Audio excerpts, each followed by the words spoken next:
yang amanah. Nama Gubernur DKI Jakarta Joko Widodo kembali unggul dalam hasil survei yang dilakukan sejumlah lembaga survei. Hasil survei Poltreking Institute menunjukkan suara responden yang memilih Joko Widodo alias Jokowi tetap mendominasi. Tingkat keterpilihan Jokowi mencapai 37,46%, jauh mengungguli Prabowo Subianto dan Abu Rizal Bakri yang sama-sama mendapatkan dukungan dari 11% responden. Sementara itu tingkat keterpilihan tokoh seperti Yusuf Kala hanya sebesar 6,12% responden dan Wiranto 5,78%.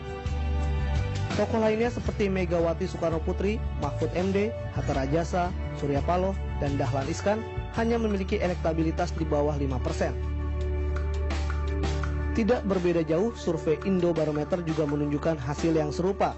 Jokowi menempati posisi tertinggi dengan 25,2%. Jokowi mengungguli Capres Golkar Abu Rizal Bakri, Prabowo Subianto, Wiranto, dan Megawati Soekarno Putri. Meski Jokowi unggul dalam berbagai survei, hasil ini justru dikhawatirkan pakar psikologi politik Hamdi Muluk.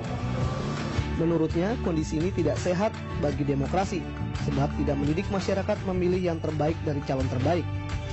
Hamdi khawatir telah terjadi krisis kepemimpinan, sebab Jokowi melenggang sendirian tanpa ada perlawanan berarti dari kandidat lainnya.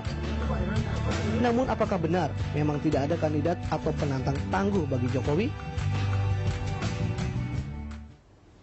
Dan untuk membahas hal ini di studio telah hadir pengamat politik Ikrar Nusa Bakti serta Ketua DPP Partai Demokrat Ruhut Sitompul. Selamat siang Pak Ruhut, Pak Ikrar. Selamat siang.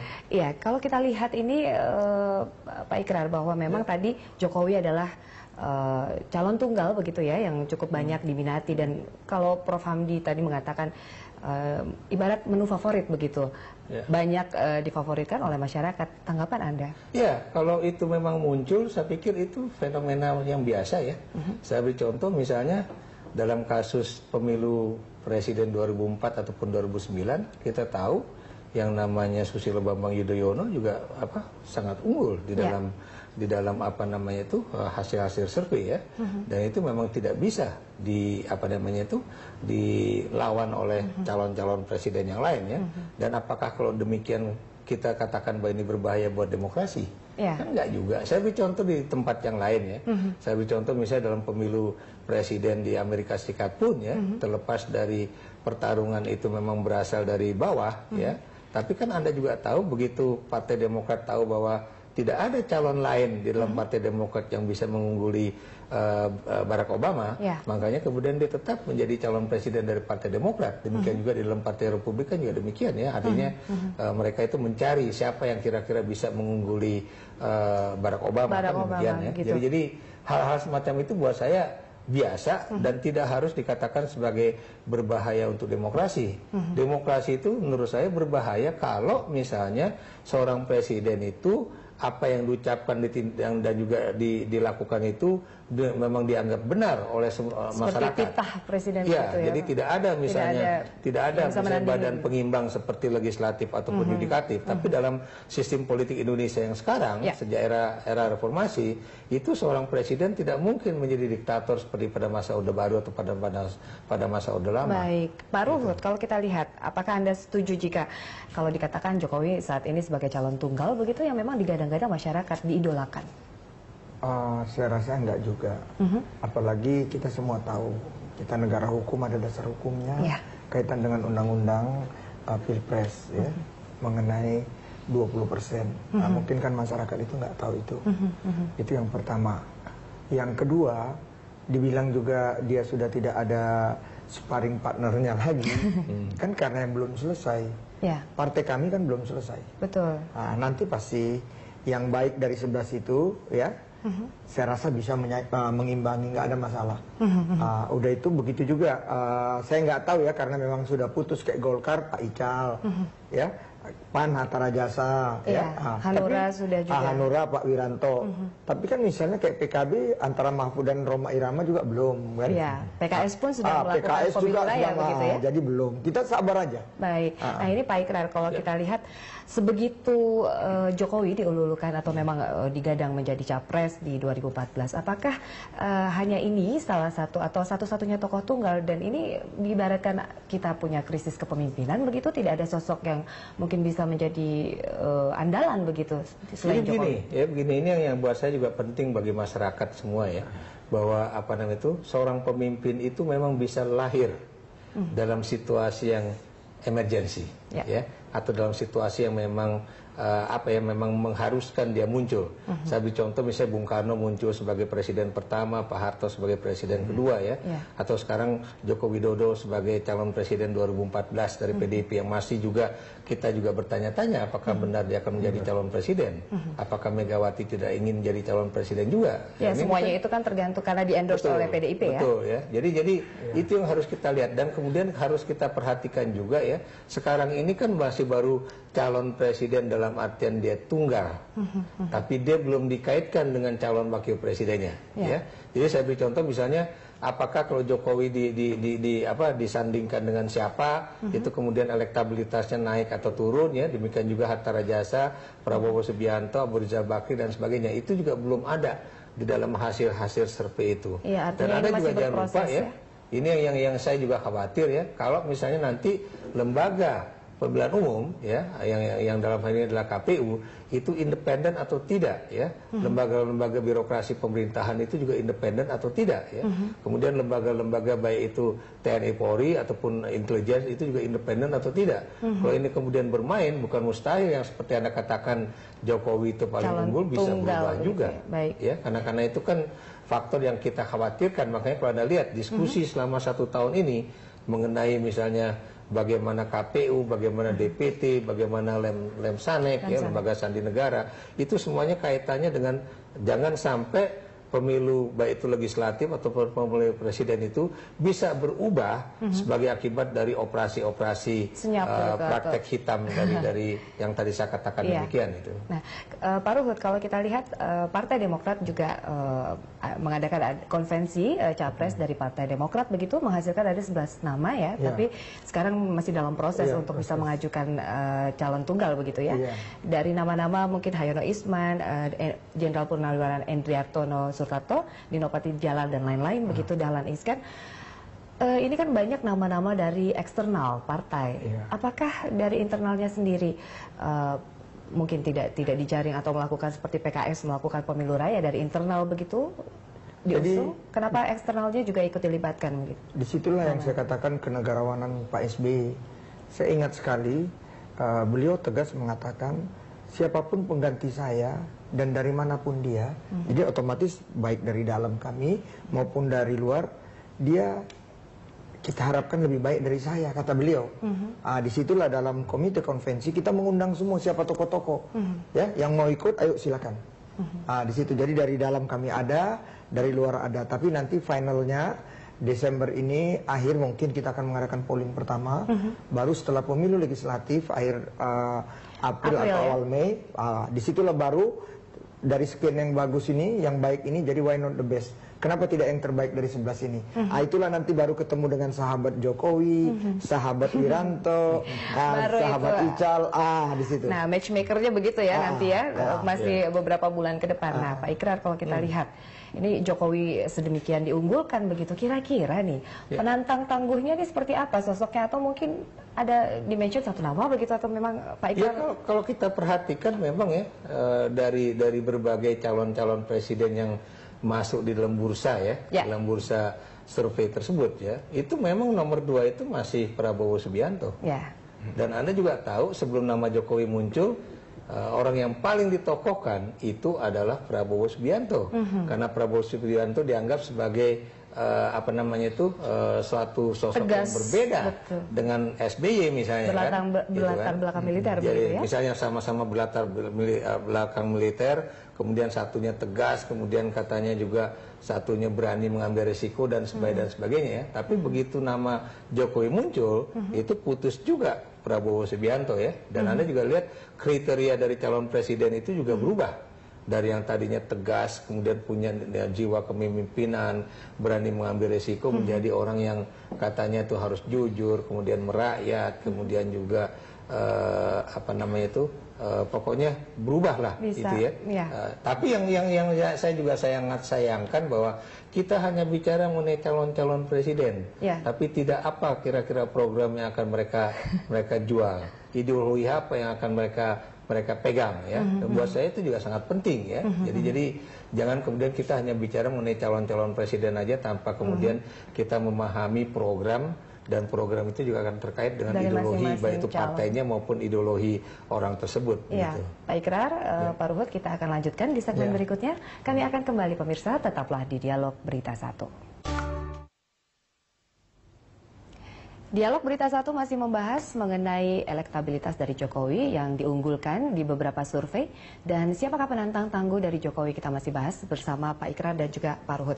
Kalau kita lihat ini Pak Ruhut, menurut Anda apakah memang Jokowi ini pantas sebagai calon tunggal atau dari capability begitu dan serangkaian sosok yang bisa menjadi kriteria pemimpin di 2014? Ya, kalau kaitan sekarang polling itu kita ibarat cerita itu garis besar, masih ada tahapan-tahapan lain. Betul, dan masih berproses hingga April nanti ya. Jadi seperti yang dikatakan Kang Ikrar itu benar, baik sekali. Ada dua figur sekarang kan. Betul. Satu dengan ketegasannya tadi disinggung Prabowo. Satu lagi dengan gaya belusukannya, lemah lembut, gemulai Jokowi. Kan begitu ya. Tapi dari 11 saya juga punya berlian kok. Dan saya di kubu itu Pramono Edi Wibowo. Wah, promosi nih Pak. Yang mana beliau ada di dua itu. Kalau dikawinkan, beliau tegas, bicara kesederhanaan, belusukannya.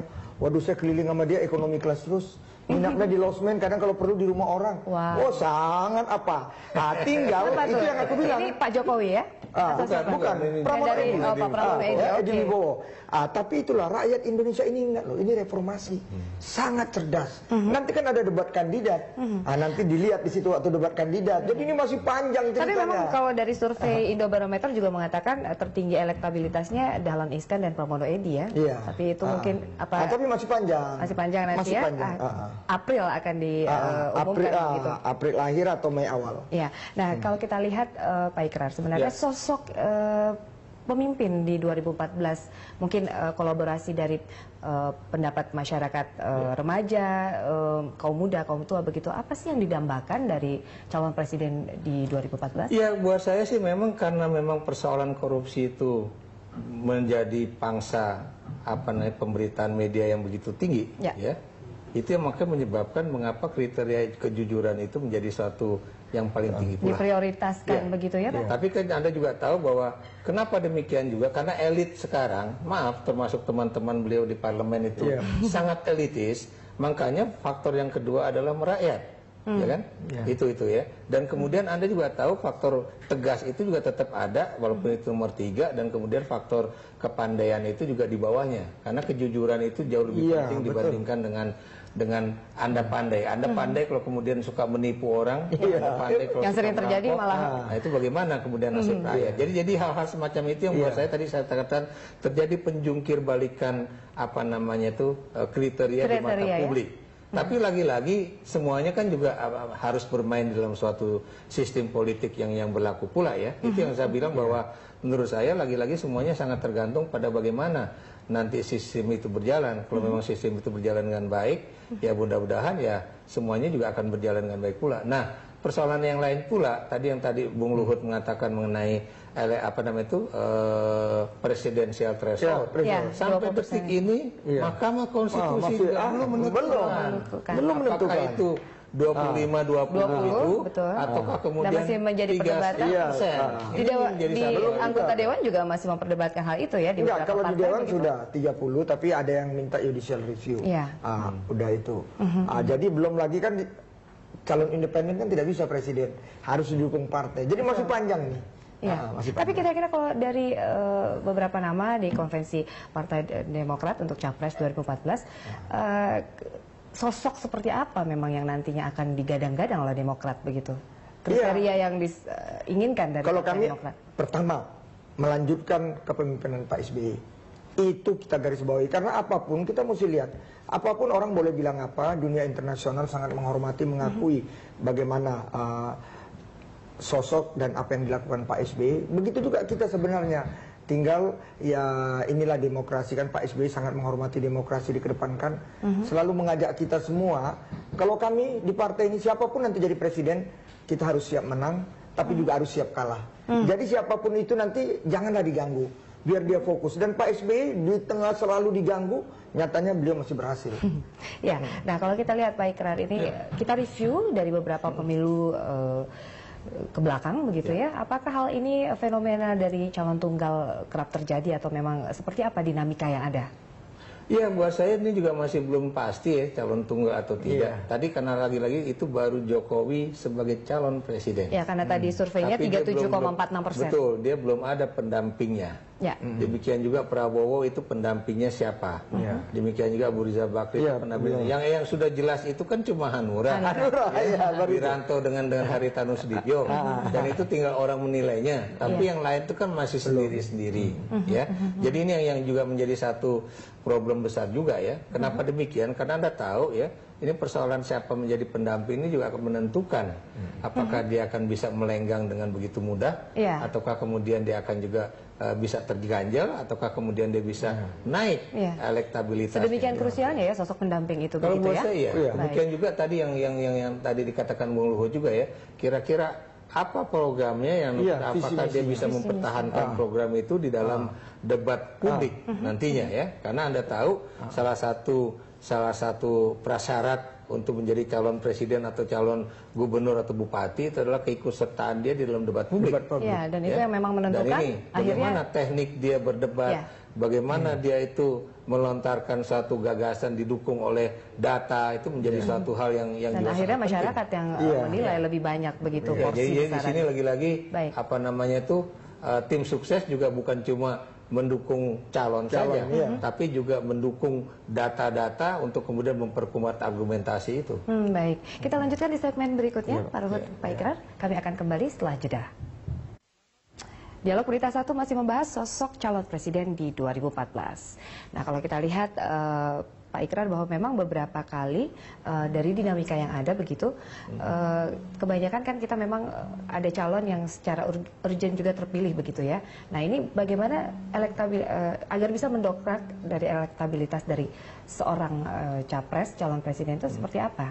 Ya, kalau buat saya lagi-lagi itu ya, popularitas dan elektabilitas itu bisa dikreasi, tapi juga tidak bisa dikreasi. Maksud saya bisa dikreasi itu bisa saja seseorang yang sebetulnya sangat tidak capable kemudian di-create oleh konsultan politik ya, semuanya kemudian elektabilitasnya bisa naik. Dalam tanda kutip membranding dengan baik, betul, begitu ya? Jadi branding politiknya itu bagus. Tapi bisa juga itu tidak bisa dikreasi, dalam arti kata Anda mau kampanyekan orang itu seperti apapun, dia tidak akan bisa naik elektabilitas ataupun popularitasnya, karena memang ya segitu-segitu aja kapasitas orang itu. Itu yang saya maksudkan, bahwa kalau seseorang itu memang sudah memiliki suatu suatu kapasitas yang baik, itu mau dijelekkan pun juga bisa aja dia tetap tinggi gitu kan.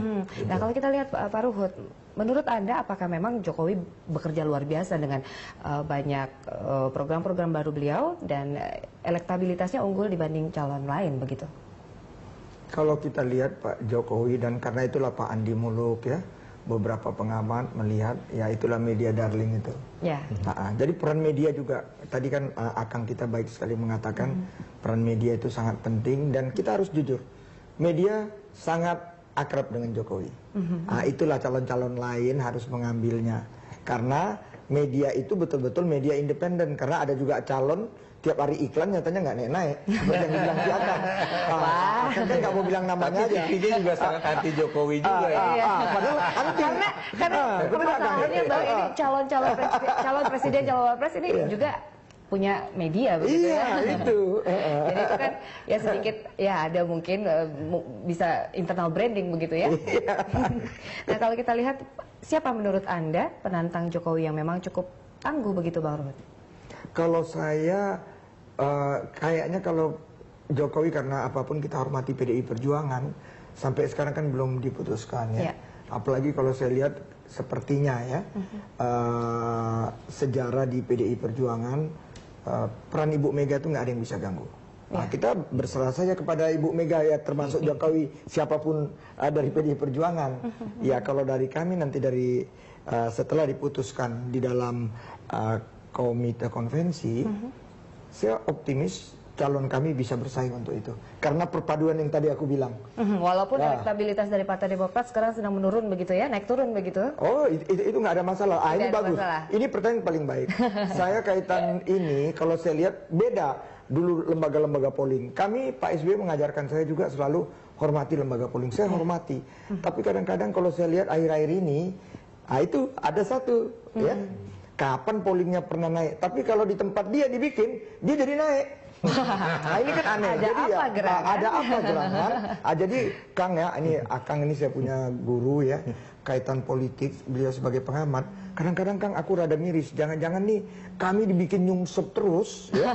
Biar nanti kalau nanti kami menang ada alasan, oh curang, kok di bawah dia menang. Nah, Pak Ikrar tanggapannya nih, apa memang dibikin nyungsep tadi Pak Ruhut mengatakan, atau memang faktanya bahwa banyak sebenarnya dari anggota Partai Demokrat juga yang melakukan korupsi, dan itu memang fakta dan ada sebab akibat. Hampir semua partai ya terus terang terkena kasus korupsi di itu.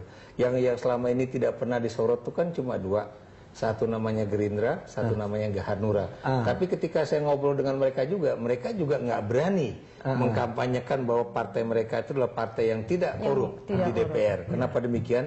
Karena mereka katakan masalahnya siapa tahu ada juga satu atau dua orang yang terkena ya. Karena persoalan seperti di Komisi 3 atau di Komisi 7 khususnya Banggar dan lain-lain, Banggar itu juga menjadi suatu yang kompleks sangat rentan. dan mata rantainya itu tidak terhubung satu sama lain begitu kan? Jadi lagi-lagi sebetulnya ini satu hal yang menarik juga ya, karena walaupun ada calon-calon presiden yang memiliki media, tapi ternyata seperti yang tadi dikatakan oleh Bung Ruhut ya, itu walaupun sudah dikampanyekan pagi, siang, malam gitu ya, sampai tengah malam pun ya, ada tetap juga stagnan ya, tidak naik begitu ya. Tapi juga di lain pihak media-media itu tetap aja mengkampanyekan Jokowi juga, ini yang menjadi suatu hal yang aneh juga. Nah, sebenarnya kalau menurut Pak Ruhut sendiri, seberapa besar porsinya ini propaganda di media begitu ya, dengan sosok dari pemimpinnya sendiri agar bisa maju atau menjadi dipilih masyarakat di Capres 2014? Jadi kan Jakarta ini kan saya ingat waktu saya ketua FKPPI ya,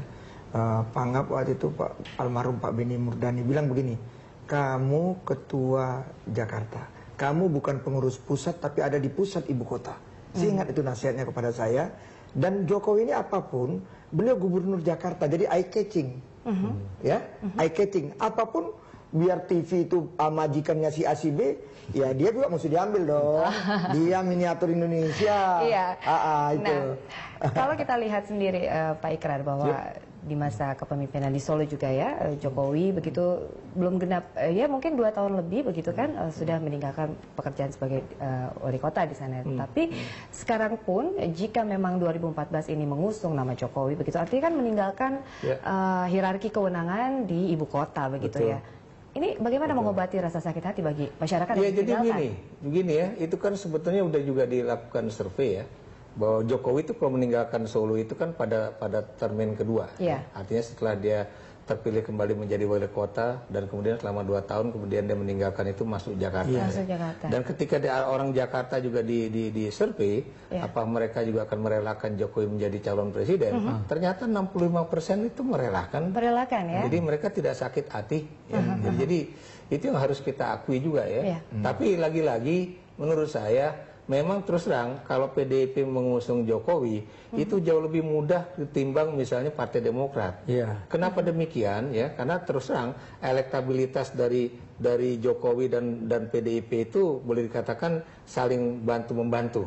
Sementara di dalam Partai Demokrat ini terus terang itu juga lagi terpuruk dan kemudian belum ada yang saling membantu. Maksud saya kalau misalnya Demokrat mengajukan si A atau si B itu kemudian elektabilitasnya akan naik, itu belum ada survei mengenai Partai Demokrat ya. Tapi kalau mengenai Jokowi ataupun calon-calon presiden lain itu sudah ada. Nah, terkait hal ini nih Pak Ruhut, survei dari Indobarometer menunjukkan Partai Demokrat masih belum memiliki calon yang bisa bersaing dengan Jokowi. Dan karena kandidat konvensi Capres Demokrat masih rendah elektabilitasnya dibanding Jokowi, tanggapan Anda?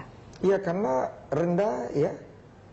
Kalau nanti sudah jadi satu kan 11 itu menjadi satu, otomatis langsung ngimbangi kok. Nah ini kan Jokowi kan sendiri, ya. Ini 11 dibagi 11. Artinya nama-nama kuat ini 11 ini masih bisa. Tapi apapun kan begini. Ya? Ini kadang-kadang kan kita lucu juga ya. Semua kita membahas kaitan Jokowi ini, apa nggak jadi tanda tanya besar? Nyatanya PDI Perjuangan juga. Kan ya, belum memutuskan kan ya. Jokowi April juga jadi sama-sama lah kita nunggu April ini kan itu harus jeda lagi nih Pak Ayo, makasih. Kami akan kembali, tetaplah di Dialog Berita 1. Anda masih menyaksikan segmen terakhir membahas mengenai sosok calon presiden di 2014. Apakah Jokowi yang sedang diunggulkan oleh beberapa survei, lembaga survei. Nah, kalau kita lihat Pak Ruhut bahwa tipe kepemimpinan mungkin sekarang masyarakat sedang memfavoritkan Jokowi begitu. Apakah tipe-tipenya itu yang diinginkan masyarakat tidak jauh berbeda dari Jokowi atau Anda punya pendapat sendiri? Kalau saya, ya rakyat kita ini reformasi. Saya hanya mengingatkan kembali awal setelah Pak Harto jatuh. Ya, apapun pasangan itu mesti ada sipil dan militer. Kenapa? Nyatanya kita nggak sampai 6 tahun 3 kali ganti presiden. Itu semua sipil, maaf Kang ya. Jadi mesti ada. Jadi itu yang saya lihat. Kita juga nggak mau. Ya maaf aja. Seperti tadi yang awal tadi dibilang Akang ya, Kang Ikrar. Gimana Pak SBY waktu era disenangi semua rakyat sama dengan Pak Jokowi sekarang. Tapi waktu beliau jadi presiden, peristiwa tsunami, bencana alam, apa beliau nggak diganggu terus? Tapi di situ kan itu dinamikanya dari politik. Begitu saya mau tanya, nanti kalau Jokowi ngalamin begitu, kira-kira kuat nggak? Nah, kita mesti waspada juga. Tergantung personalnya juga. Iya, itulah saya bilang. Jadi lebih baik dikawinkan. Nah, ini ada tanda-tanda ya. Ini kalau Pak Ikrar bahwa beberapa partai, Hanura juga sudah mengumumkan dari awal, dari jauh-jauh hari begitu ya, pasangan capres dan cawapres begitu. Nah, ketika PDIP hanya wait and see terkait Jokowi yang diunggulkan, hitung-hitungan politiknya seperti apa? Lebih dulu mengumumkan calon atau nanti ketika memang proses legislasi? Sebelum saya jawab pertanyaan Anda, saya mungkin agak berbeda dengan Bung Luhut ya. Kalau buat saya, seperti juga dikatakan Hendro Priyono ya, buat saya 2014 ini memang eranya sipil ya. 100% sipil, baik presiden maupun wakil presiden. Nah, untuk menjawab pertanyaan Anda, sebetulnya sudah ada juga sebuah survei, walaupun sayangnya respondennya itu cuma 400 orang ya, yang dilakukan oleh indikator bekerja sama dengan The Indonesian Institute ya. Di situ dinyatakan jelas-jelas kalau misalnya PDIP mengajukan nama Jokowi sebagai calon presiden dari PDIP, itu yang namanya PDIP di dalam pemilu legislatif melonjak drastis dari 14% pada tahun 2009 itu melonjak menjadi 37%. Ya. Tapi kalau kemudian PDIP tidak mengajukan Jokowi sebagai calon presiden, itu dia mentok cuma antara 14 sampai 17%. Baik, ya. Mungkin kita lihat. Jadi itu yang perlu kita perhatikan ya. Dan itu suara-suara untuk misalnya Prabowo Subianto itu akan juga meningkat ya. Demikian juga untuk Abu Rizal Bakri juga akan meningkat. Kalau misalnya Jokowi kemudian digantikan posisinya oleh Megawati Soekarno Putri ya. Jadi itu yang juga menurut saya harus dihitung juga oleh PDIP. Maksud saya tadi itu saya bilang bahwa nama Jokowi itu bisa melambungkan elektabilitas partai. Nah, kita juga masih menunggu nanti ya. Apakah nanti di dalam Partai Demokrat juga demikian. Nama seseorang itu kemudian juga akan melambungkan kembali nama Partai Demokrat. Walaupun memang sangat susah bagi Partai Demokrat untuk menemui atau menemukan seorang sosok yang kemudian memiliki kaliber elektabilitas dan popularitas seperti SBY pada 2004 atau 2009. Itu menjadi tugas berat dari Demokrat. Ya, kita harapkan juga bursa dari konvensi Partai Demokrat juga mengunggulkan satu nama yang mungkin bisa menjadi. Tapi saya kalau jalan dengan begitu, kalau saya maaf Kang ya, kalau saya jalan dengan Pramono Edi Wibowo, saya bilang dalam pesawat, Mas ini kalau untuk wapres sudah di tangan. Tapi kami maunya beliau presiden. Kenapa? Kenapa? Saya memang orangnya sangat optimis. Kenapa? Nyatanya saya nggak bilang itu calon-calon yang sekarang merasa di atas Nyatanya hubungin saya, Wah. Bang Ruhut bisa nggak Pramono Edi jadi wapres? Aduh, oh nanti dulu dong, tunggu legislatif. Itu masalahnya kan. Baik, masih ada penantang tangguh bagi Jokowi. Kita lihat dinamika yang bergulir. Masih 4 bulan ke depan ini. 198 hari lagi. Baik. Menuju pemilu presiden. Betul ya. Baik, terima kasih Pak Ruhut, terima kasih juga Pak Ikrar telah hadir di Dialog Berita 1. Kami akan kembali setelah jeda berikut dengan informasi menarik lainnya.